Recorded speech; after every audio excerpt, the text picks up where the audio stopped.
Você sabia que a geladeira foi inventada por causa da cerveja?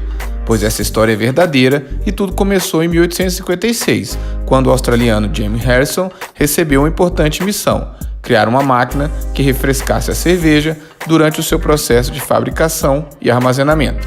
Dito e feito, ele produziu o equipamento que de início foi usado para fins industriais e pelo segmento de carne para importação. A partir daí, a geladeira se popularizou e evoluiu até se transformar no que conhecemos hoje. E o melhor de tudo, isso graças à cerveja.